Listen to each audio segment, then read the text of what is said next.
الله الرحمن الرحيم. السلام عليكم ورحمة الله تعالى وبركاته. بتكلم النهاردة عن القدس في عدة رباعيات من تأليفي بعنوان بركان الغضب. بقول فيها: يا حمام القدس طير، غصن الزيتون فاء المحن. يا حمام القدس طير واحيي الضمير اللي اندفن. في قلوبنا نحفر لك غدير يروي معاك قلب الوطن. واشهد عليهم يا زمن، دم الصغار صارت ثمن. واشهد عليهم يا زمن، واكتب تاريخك يا وطن. واشهد عليهم يا زمن، هي الديابة بتؤتمن.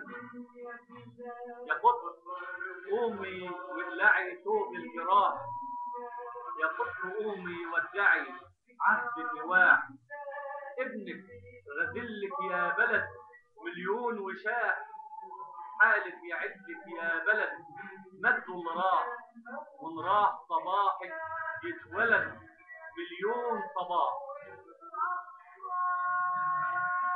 الدم فار والقلب نار، والحق تايه مننا وسط المدار.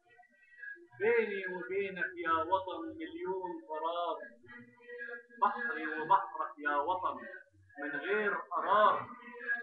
القدس لسه في حلقها طعم المرار. القدس شمس وظلها في قلب الصغار.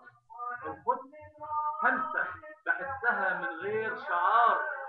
القدس واقفة بتنتظر شمس النهار.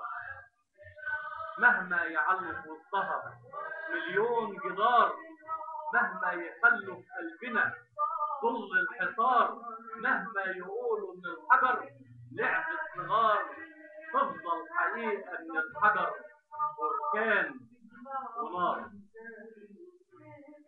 أشكركم والسلام عليكم ورحمة الله تعالى